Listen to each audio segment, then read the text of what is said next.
Today, I want to talk about the show Outer Range, which just released its second season over on Amazon Prime. We're not just going to recap the plot and explain its ending, but also take the time to go into the deep mythological inspirations for the show, including the mysterious real-life cults that the show continually alludes to with its O and A symbolism.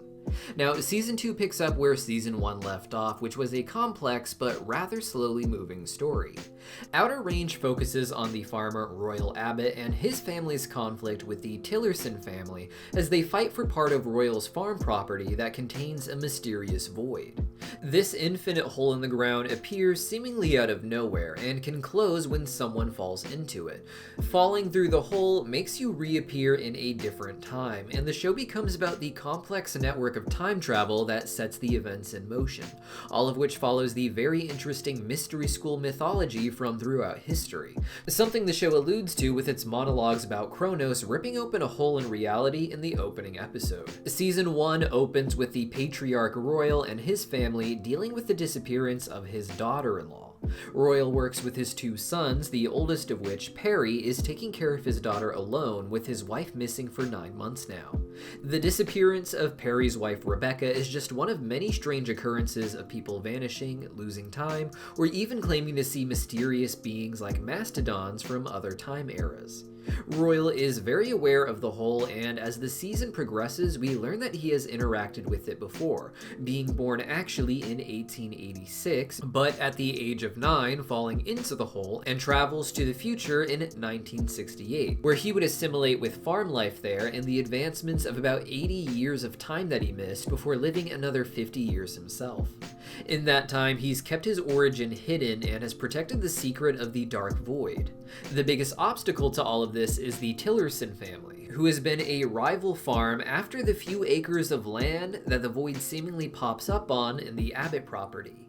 While the Abbott family is complex, they are generally presented as striving to be moral instead of believing that they are inherently moral. The Tillersons, on the other hand, exalt themselves as special in a way that others aren't, acting as if they are more moral or more noble, but even in doing that, they tend to be filled with obvious greed and especially pride. The story really begins in episode 1 with the arrival of Autumn, a mysterious young woman who wants to camp on the land, being willing to pay Royal for the opportunity, but clearly being after the Void and having a strange connection to it. She ends up playing the two families against each other and has deranged rants about her mystical significance in the strange time loop that she is unraveling. After her arrival on their land, the conflict between the Tillerson children and the Abbott children escalates, with the eldest Abbott son, Perry, killing the eldest Tillerson son, Trevor. Royal decides to protect his sons, knowing that if he throws the body of the eldest Tillerson into the Void, it would disappear to another time era and be unconnectable to Perry. After throwing the Tillerson corpse in the pit, however, Autumn pushes Royal into the pit, and he comes out sometime in the future. This isn't too far in the future, as his wife doesn't look particularly older, and she claims that he died just 2 years ago in her arms, within a few years of Season 1 it would seem, based off of her age. In this strange future, Autumn exists as the leader of some sort of cult-looking group wearing the same clothes. This group stands with military personnel watching the hole and seemingly waiting for people to come out of it, though they hold fire to identify who it is. In the background, a huge mining operation is going on, presumably for the dark minerals and strange substance that the Tillersons dig up and wish to use to their advantage. Royal makes it back to the hole after one of the Tillerson sons shoots at him, and we are left with very little information on this future. Royal returns to his farm in the present, but unfortunately so does the body that Royal was trying to dispose of. However, due to the time differences caused by traveling through the hole, it is impossible for the sheriff to connect the crime to the altercation between Perry and Trevor that other people had witnessed. Season 1 follows the Abbott family trying to hide their involvement in the murder of the eldest Tillerson, while Wayne, the father of the Tillersons, tries to legally steal their land. The season concluded with Royal revealing that he had lived as a child in the 1800s, but after seemingly shooting his father in a hunting accident, jumped into the hole in order to escape his life there. Learning this, Royal's son Perry believes that the Void may be the reason that his wife disappeared, and since it has reappeared again, perhaps if he jumps through it, he may be able to go find his wife and bring her back to the daughter who misses her. Autumn and Royal both claim to not have their memories thanks to the time travel in the Void, not remembering where they came from, but Autumn does know she needs to get rid of Royal in some way, as he seemingly could interfere with her plans. After trying to run him off the road in the season 1 finale, however, Royal realizes that Autumn is actually his granddaughter, Perry's daughter Amy, the young girl who has been living with them at the home. That young version of Autumn in the present, though, has been kidnapped by her mysteriously reappearing mother, Rebecca, though it was left unclear if she was up to something good or something bad by coming back. Season 1 was mostly a slow-burning setup with sci-fi elements, but Season 2 dives deeper into those ideas, getting into the bigger story that the show set out to tell with its more complicated time loop. A big focus this season is Sheriff Joy Hawk, who was investigating the case of the dead Tillerson boy. Sheriff Hawk found herself trapped in the past and even found another Native American woman who had fallen to that time from the 1970s, this time being, after the 4 years that Sheriff Hawk is there, the year 1886, the same year that Royal fell through the void. We learn the true past of Royal is that he shot his dad to save Joy Hawk, who they were supposed to be tracking because she ended up having to kill in order to save another Native American woman. Perry, meanwhile, has traveled back to his father's younger years when he worked at the Abbott farm, but hadn't yet married Cecilia. After arriving at the age of 9, he grew up and worked on the farm. Perry arrived hoping to find his wife, but ends up finding a home on the farm instead. Perry interestingly tells his father everything, and since he has traveled through the void already, he trusts his son from the future and welcomes him into the farm. And he ends up playing his part to make Cecilia end up with his father instead of with Wayne Tillerson, who she apparently dated when she was younger. The Tillersons, meanwhile, spent Season 2 devolving in their use of the psychic substance mined from the farm that gives them the strange visions of the future and their place in it, though it doesn't seem to give them full context, just visions that entice them because they seem successful in the moments that they see, such as we saw with the middle Tillerson child, Luke, being in charge of the mining operation in Royal's trip to the future. Wayne Tillerson, while using the psychic substance in episode 7, ends up realizing that Perry has time traveled and messed with his life, ruining his relationship with Cecilia, which would have made him the owner of the farm he so desperately wants to exploit. The Season 2 finale left us with a few cliffhangers and some game-changing twist at the end. The last 2 seasons had essentially been built around Autumn, who is of course Amy from the future. Autumn's mission is to ensure that the future doesn't change, that it happens the way she remembers it by making sure that her younger self falls into the void at the right time. This leads to Autumn getting Amy back from her mother and taking her to the void to throw her in. Amy wakes up in what seems like a more distant future, where the land is more desert and the people passing by are more modern hikers visiting from a more developed area. Like with Royal, when he fell through the hole, Amy forgot a lot and mostly just remembers hearing the name Autumn before falling into the void. Thus, she thinks that her name is Autumn, but she doesn't remember anything else. The big twist, however, is that Royal's oldest son Perry has seemingly created an entirely new timeline while Autumn has worked to maintain hers. After going to the past to see his father in his younger years, Perry goes into the void again, but manages to come to the night of the eldest Tillerson's death that he had caused. That means there are 2 Perrys that exist in this moment, but the native Perry to this timeline ends up getting killed by the eldest Tillerson, a reversal of what had happened in the original timeline. With our Perry there, however, he can hide the body of the dead Perry and take his place, creating a new timeline where he never caused the horrible problems that his family was facing. If you play these scenes side by side, they use the same audio up until the story begins to diverge, and they have the same timing. The difference is when our Perry interferes with the story, leading to the past Perry's death. The original version of this scene where Perry kills Trevor is from just near the end of episode 1 of season 1, about 13 minutes away from the end of the episode.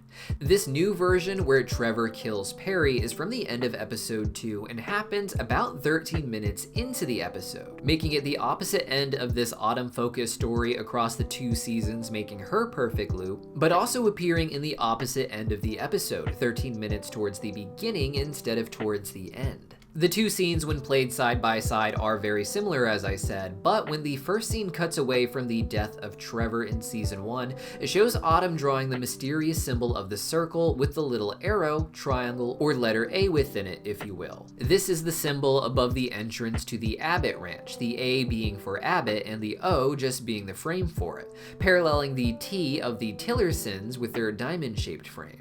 This O and A symbol has been found in various forms throughout the world dating back to ancient times, and has been adopted as a sort of sign of recognition among modern mystery cults to hint at the same secret society initiation secrets. This symbol was found in the title of the Outer Range logo, with the O wrapped around the A and the word range. This combination may be familiar to fans of the Netflix series The OA, which uses the symbolism in the title itself as well as within the story. Both these shows are produced by Brad Pitt and his film company Plan B Productions. Brad Pitt is well known for his interest in mystery schools, private organizations dating back to ancient Egypt that pass down different types of information in the form of mystery plays. These mystery plays reenacted local mythology to tell a larger story that would help shed light on the historical reality of the myths, as well as pass down different kinds of important, often secret information. The most recognized example of this today is Freemasonry, known for its logo with its square and compass.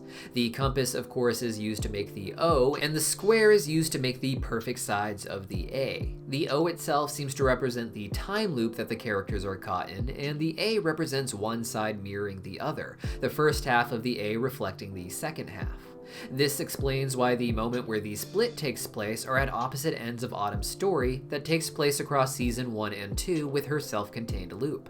Each scene taking place a quarter of a way from the end of the first episode and the beginning of the final episode.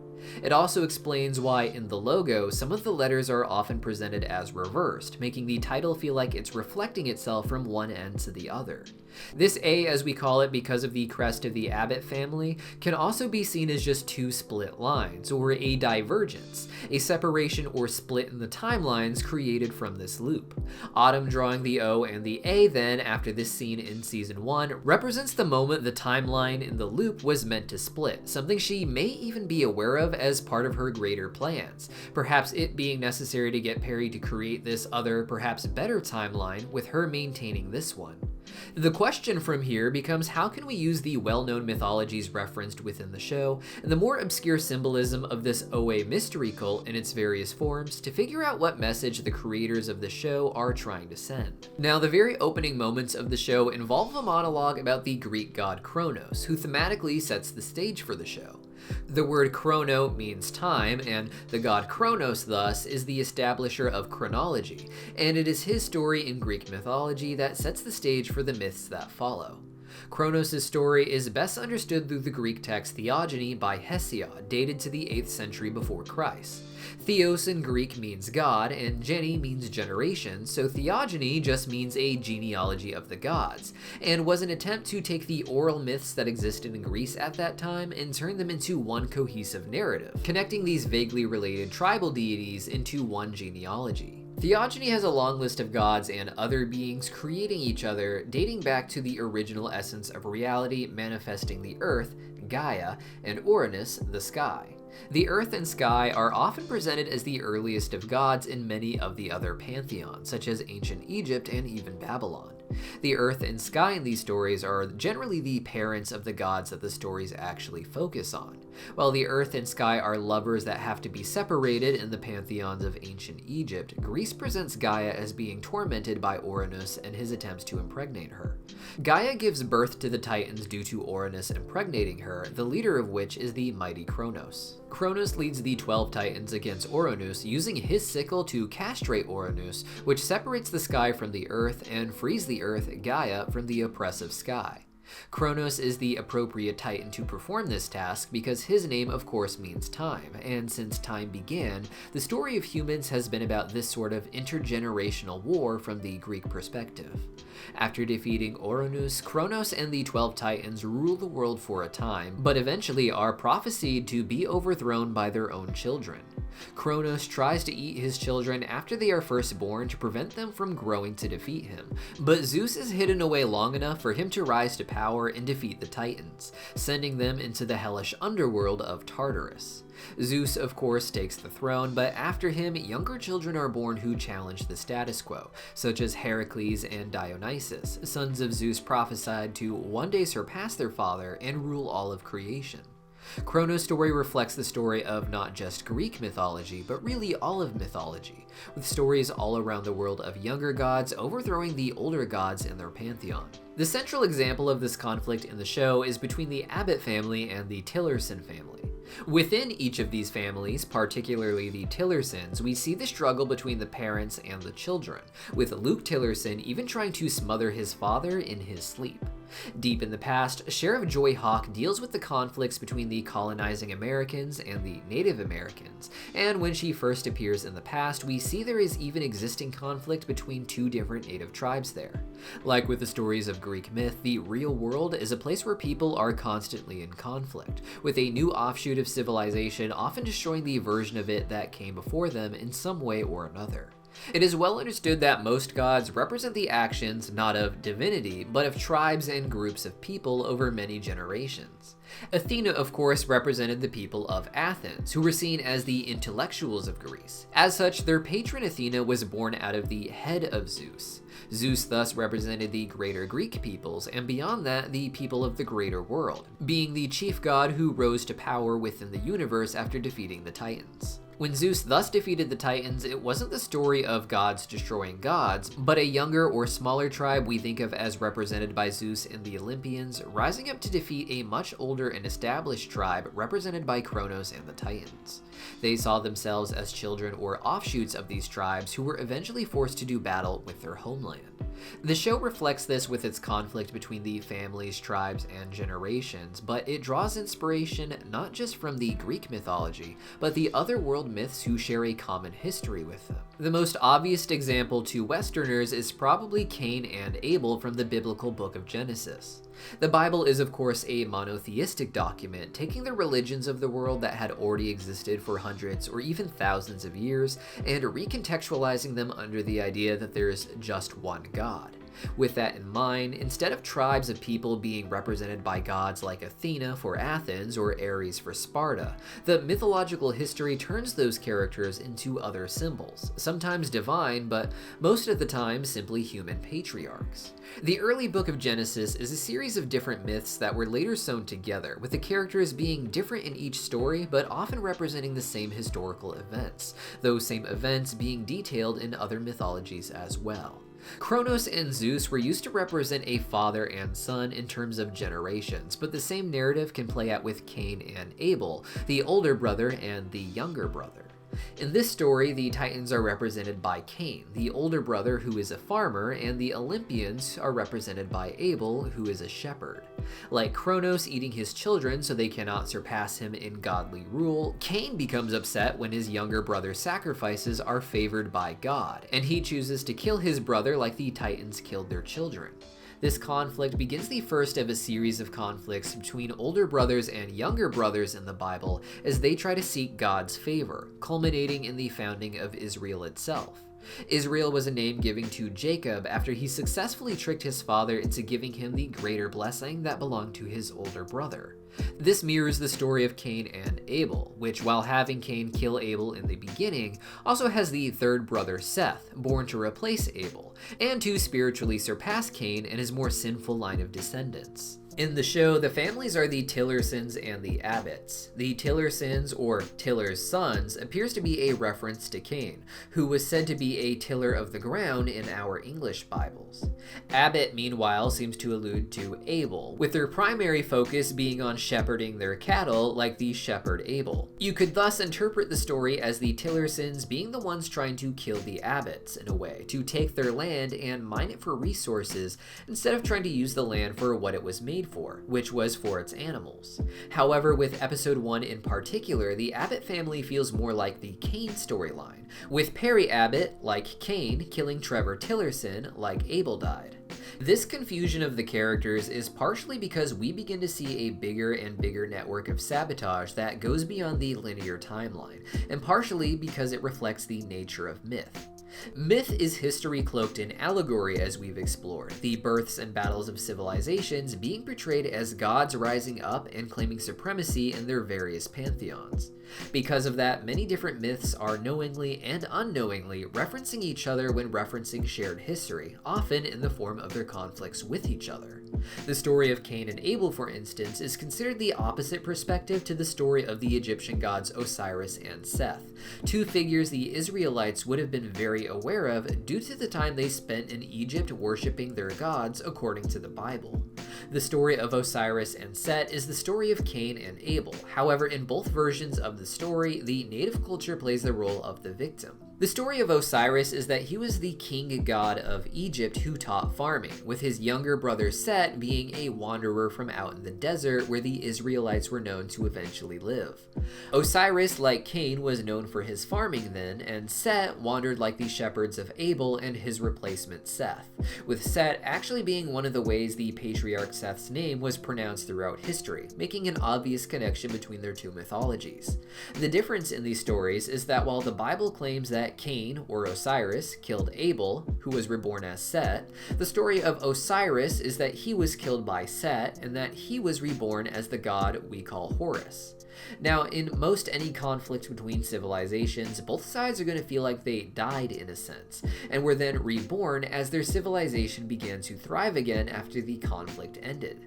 With that in mind, it's not uncommon for both sides to tell the same story, with themselves cast as the victim. In the story of Osiris and Set even, Set is not defeated without consequence, and while his own son Horus ends up losing an eye in his battle against Set as well, Set is also said to be castrated, representing a significant blow in a hypothetical battle. It would make sense then that the families from Outer Range have something of an escalating conflict, where they are beginning to see just how big and deep and far back it goes beyond what looked like the petty little conflicts in the present of the show.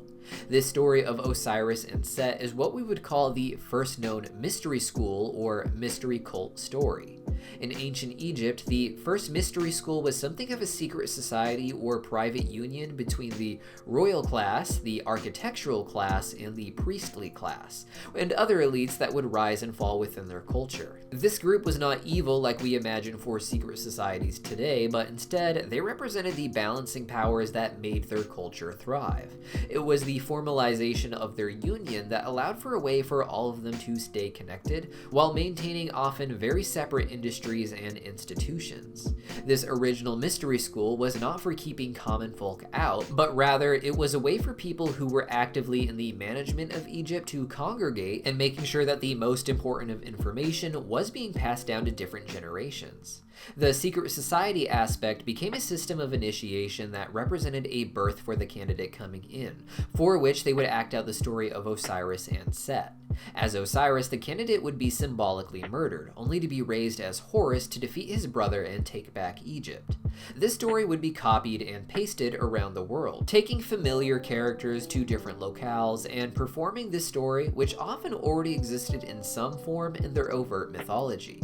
Even all the way over in the Nordic countries, they would get the Mysteries of Balder, wherein the son of the god Odin was killed by the trickster god Loki, similar to Set.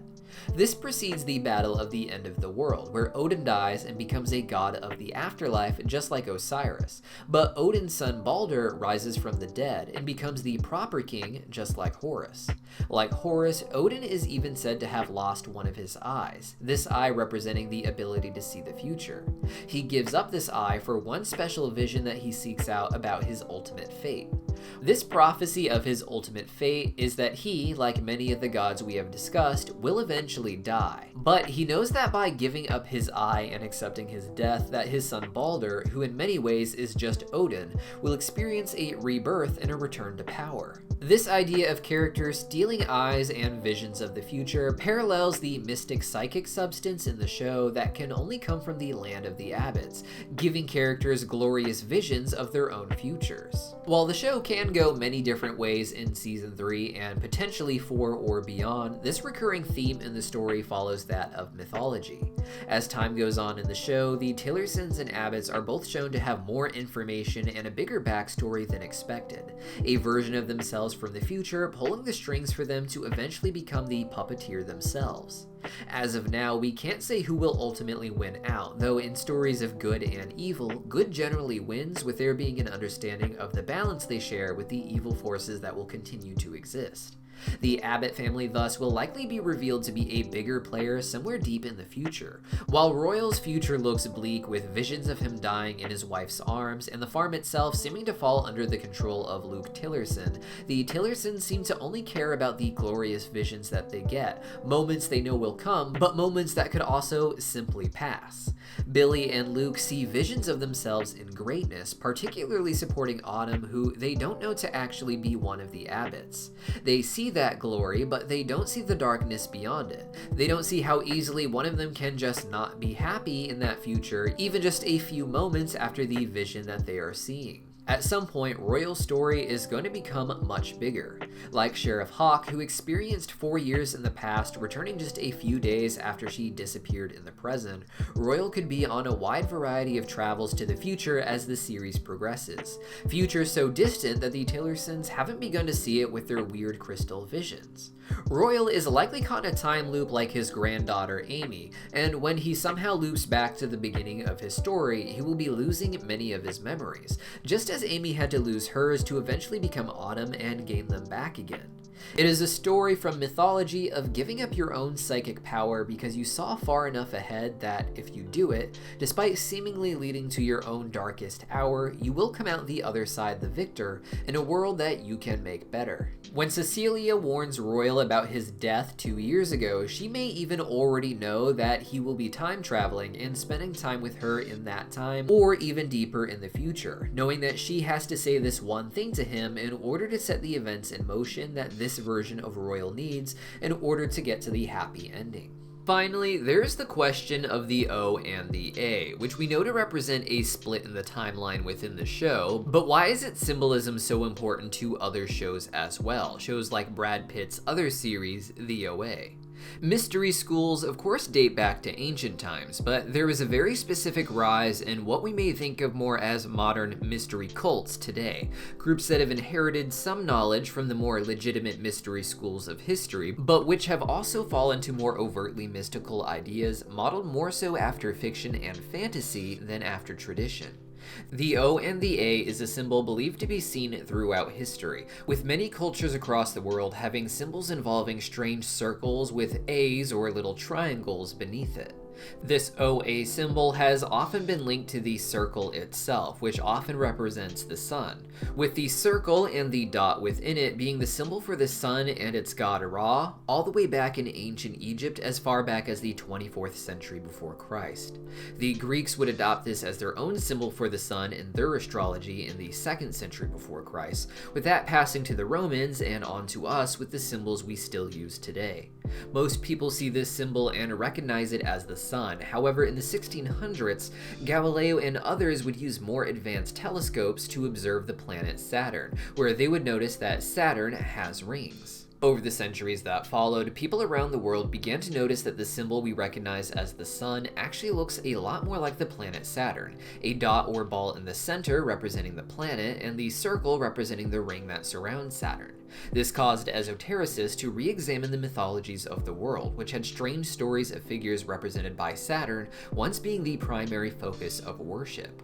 In the Greek mythology, Kronos, known as Saturn in the Roman, was known for once ruling over the Golden Age, a time of great prosperity superior to the time of Zeus or Jupiter in the Roman. After the supposed worship of Saturn, Jupiter became the chief of the pantheon, with Jupiter's 12-year journey around our sun in our night sky being seen as reflecting the sun's 12-month journey around the night sky as well, a representative of the sun in the night, if you will. The mainstream understanding of Saturn is that its more dull color made it look like a dead sun, like a god who had passed on and had become the slowest moving star in the sky, taking a near 30-year journey around the sun, becoming a sun that was no longer worshipped. To esotericists, however, this supposedly led to the conspiracy theory, if you will, that deep in our past, Saturn was once the primary star that we worshipped, before one day being surpassed not by Jupiter, but our actual sun that Jupiter merely represents in the night sky story. This conspiracy theory can be found discussed on the internet, but as far as secret societies go, there is actually very little information on if they believe this or were even aware of it. The source of the idea of Saturn as our polar star is something popularized by the book The Saturn Myth from the 1980s by Michael Talbot, which examines all of the world myths and their stories of the Sun and Saturn to try and trace them to a point where Saturn was supposedly much closer to the Earth, taking up a large part of our sky. It tries to connect this idea to the symbolism of the O and the A found throughout the ancient world, with the book's cover depicting an example of how the light might bounce off of Saturn, which itself forms the O, with two beams of light that come from it making up the A. As far as secret societies go, author Michael Talbot points primarily to Madame Blavatsky, a famous 1800 psychic who founded one of the major offshoots in the mystery school tradition that is still around today, Theosophy. Blavatsky was well known for her elaborate writings in two different two-part series, Isis Unveiled and The Secret Doctrine. Isis Unveiled focused on explaining the esoteric history as it related to science and human development using the world mythologies as examples. In her next two-part work, The Secret Doctrine, Blavatsky claimed to get admitted into an ancient mystery school with a secret doctrine that predates any known world religion. The doctrine itself is obviously fake, but like the Outer Range TV series, it's an attempt to use fiction to try and explain what the authors believe to be some sort of truth due to their own initiations and research. Blavatsky would end up founding the Theosophical Society, a modern, more mystic mystery school that had some pretty wild claims about the history of our world.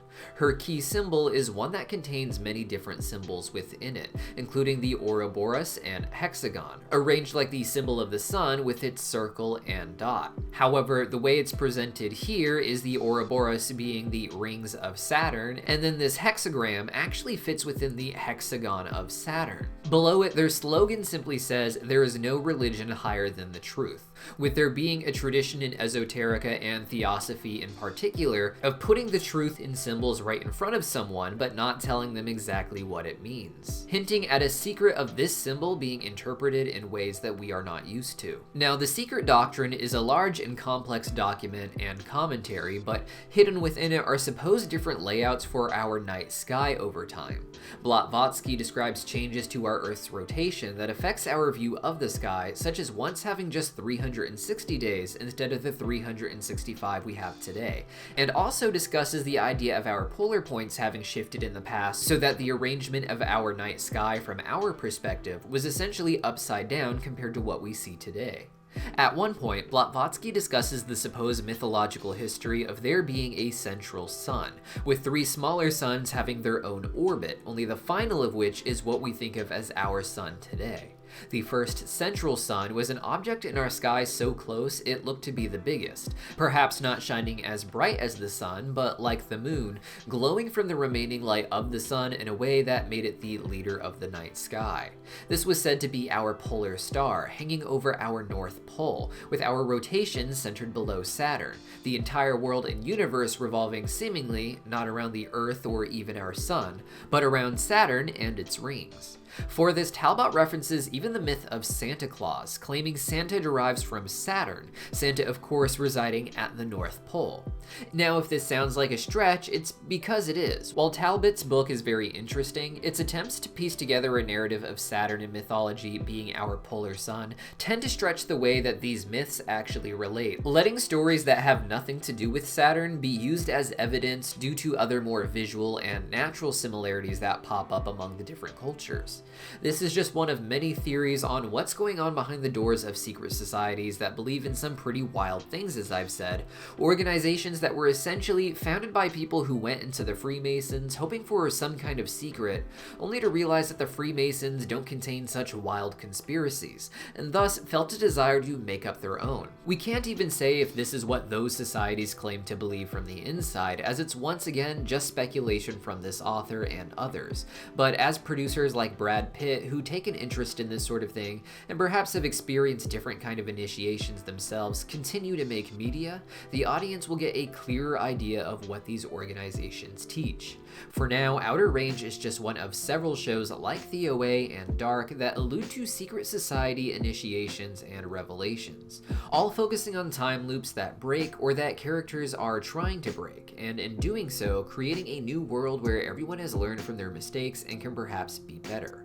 Royal could fall into the pit and come out in some distant past where Saturn is in fact standing above his farm, the void being what was left behind after Saturn mysteriously vanished from our sky and became the most distant visible planet. It is this separation from Saturn that the conspiracies point to being where our own time loop began, with us being caught in this loop until we can find a way to break it and reach a good ending, for which Saturn itself will return as our central sun again, the gift of prophecy it has given us, making us psychic beings that can interact with this god, so to speak. But what do you guys think? How might this affect the story of Season 3 in ways I'm not noticing? Please let me know your thoughts in the comments, and if you made it this far, consider subscribing and letting me know what topic you'd like to see me cover next, whether it's going deeper on just one of these real-life esoteric subjects discussed here, or another show like Outer Range that you'd like to see me discuss. See you guys next time.